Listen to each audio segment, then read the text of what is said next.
नमस्कार, स्वागत है आप सभी का HR हिंदी क्लासेज में। आज की इस वीडियो में हम छायावादी कवि जयशंकर प्रसाद के जीवन परिचय का विस्तृत अध्ययन करने वाले हैं। वीडियो में आगे बढ़ने से पहले आप हमारे चैनल को सब्सक्राइब कर लें ताकि इसी प्रकार के वीडियो सर्वप्रथम आपको प्राप्त हो सकें। जयशंकर प्रसाद हिंदी कवि, नाटककार, उपन्यासकार तथा निबंधकार थे। वे हिंदी के छायावादी युग के 4 प्रमुख स्तंभों में से एक हैं। कहने का तात्पर्य यह है कि छायावादी युग में 4 प्रमुख कवि हैं: जयशंकर प्रसाद, सूर्यकांत त्रिपाठी निराला, सुमित्रानंदन पंत और महादेवी वर्मा। लेकिन इन सब में जो सर्वोपरि स्थान है वो जयशंकर प्रसाद का है। जयशंकर प्रसाद ने ही छायावाद की स्थापना की, अर्थात छायावाद की ये जनक हैं। इनका जन्म माघ शुक्ला 10वीं संवत 1946 अर्थात 30 जनवरी 1889 ईस्वी दिन गुरुवार को काशी के सराय गोवर्धन में हुआ। इनके पितामह बाबू शिवरतन साहू दान देने में प्रसिद्ध थे और एक विशेष प्रकार की सुरती अर्थात तंबाकू बनाने के कारण सुंगनी साहू के नाम से विख्यात थे। यानी इनका जो परिवार है वो सुंगनी साहू के नाम से प्रसिद्ध है, जाना जाता है। इनके पिता बाबू देवी प्रसाद जी कलाकारों का आदर करने के लिए विख्यात थे। इनका काशी में बड़ा सम्मान था और काशी की जनता काशी नरेश के बाद हर हर महादेव से बाबू देवी प्रसाद का ही स्वागत करती थी। किशोरावस्था के पूर्व ही माता और बड़े भाई का देहावसान हो जाने के कारण 17 वर्ष की उम्र में ही प्रसाद जी पर आपदाओं का पहाड़ ही टूट पड़ा। कच्ची गृहस्थी, घर में सहारे के रूप में केवल विधवा भाभी, कुटुंबियों, परिवार से संबंध, अन्य लोगों का संपत्ति हड़पने का षड्यंत्र, इन सब का सामना उन्होंने धीरता और गंभीरता के साथ किया। कहने का तात्पर्य है कि विपरीत परिस्थितियों में भी कवि जयशंकर प्रसाद जी ने अपना धैर्य नहीं खोया। प्रसाद जी की प्रारंभिक शिक्षा काशी में क्वींस कॉलेज में हुई, किंतु बाद में घर पर इनकी शिक्षा का व्यापक प्रबंध किया गया, जहाँ संस्कृत, हिंदी, उर्दू तथा पारसी का अध्ययन इन्होंने किया। दीनबंधु ब्रह्मचारी जैसे विद्वान इनके संस्कृत के अध्यापक थे। इनके गुरुओं में रस्मे सिद्धि की भी चर्चा की जाती है, अर्थात दीनबंधु के अलावा जो गुरु है वो रस्मे सिद्धि भी है।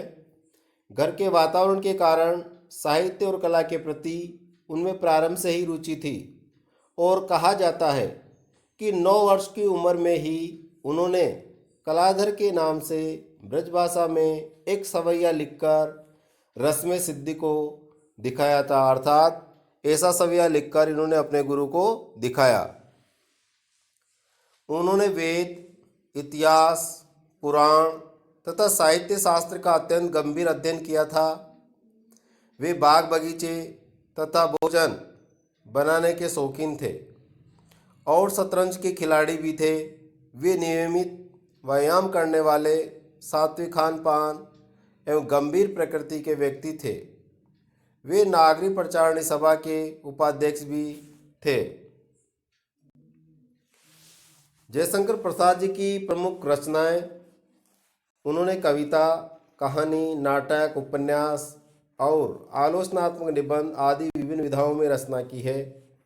प्रमुख जो उनके काव्य हैं आंसू, लहर, झरना, कामायनी, प्रेम प्रतीक, चित्राधार। लेकिन इनमें जो है कामायनी उनका सर्वश्रेष्ठ महाकाव्य है। ये इनकी कीर्ति का अक्षय स्रोत माना जाता है। सर्वाधिक प्रसिद्धि कामायनी की रचना करने के बाद ही इनको प्राप्त हुई है। नाटक ध्रुव स्वामिनी, विशाखा, राज्यश्री, अजातशत्रु, स्कंदगुप्त, चंद्रगुप्त, एक घूंट। उपन्यास कंकाल, तितली और इरावती। इरावती जो है इनका अपूर्ण है, अपूर्ण उपन्यास है।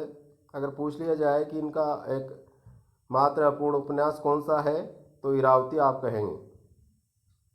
प्रमुख कहानियाँ जो है आकाशद्वीप, प्रतिध्वनि, पुरस्कार, गुंडा, आंधी, छाया, इंद्रजाल आदि। निबंध जो हैं काव्य कला तथा अन्य निबंध प्रमुख हैं। छायावाद की इन्होंने स्थापना की। जयशंकर प्रसाद ने हिंदी काव्य में छायावाद की स्थापना की, जिसके द्वारा खड़ी बोली के काव्य में कमनीय माधुर्य की रस सिद्धि धारा प्रवाहित हुई और वह काव्य की सिद्ध भाषा बन गई। अर्थात छायावाद से तात्पर्य है कि स्थूल के प्रति सूक्ष्म का विद्रोही छायावाद है, ऐसा डॉक्टर नगेंद्र ने कहा है। वे छायावाद के प्रतिष्ठापक ही नहीं अपितु छायावादी पद्धति पर सरस संगीतमय गीतों के लिखने वाले श्रेष्ठ कवि भी बने। बहुमुखी प्रतिभा के धनी जयशंकर प्रसाद बहुमुखी प्रतिभा के धनी के व्यक्तित्व हैं।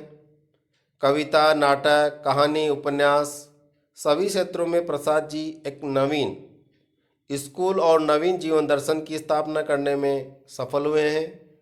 वे छायावाद के संस्थापकों में और उन्नायकों में से एक हैं। वैसे सर्वप्रथम कविता के क्षेत्र में इस नव अनुभूति के वाहक वही रहे हैं और प्रथम विरोध भी उन्हीं को सहना पड़ा है। भाषा शैली और शब्द विन्यास के निर्माण के लिए जितना संघर्ष प्रसाद जी को करना पड़ा है उतना दूसरों को नहीं। पुरस्कार जो इनको प्रमुख प्राप्त हुए हैं तो जयशंकर प्रसाद को कामायनी पर मंगला प्रसाद पारितोषिक प्राप्त हुआ है। निधन जयशंकर प्रसाद जी का देहांत 15 नवंबर सन 1937 ईस्वी में हो गया। प्रसाद जी भारत के उन्नत अतीत का जीवित वातावरण प्रस्तुत करने में सिद्धस्त थे। उनकी कितनी ही कहानियाँ ऐसी हैं जिनमें आदि से अंत तक भारतीय संस्कृति के आदर्शों की रक्षा का सफल प्रयास किया गया है और आंसू ने उनके हृदय की उस पीड़ा को शब्द दिए जो उनके जीवन में अचानक मेहमान बनकर आई और हिंदी भाषा को समृद्ध कर गई। आशा करता हूँ कि ये वीडियो आपके लिए काफ़ी उपयोगी रहेगा। इसी प्रकार के वीडियो प्राप्त करने के लिए आप हमारे वीडियो को लाइक, कमेंट और शेयर करना न भूलें तथा चैनल को सब्सक्राइब करें ताकि इसी प्रकार के वीडियो सर्वप्रथम आपको प्राप्त हो सके। जय हिंद, जय भारत, धन्यवाद।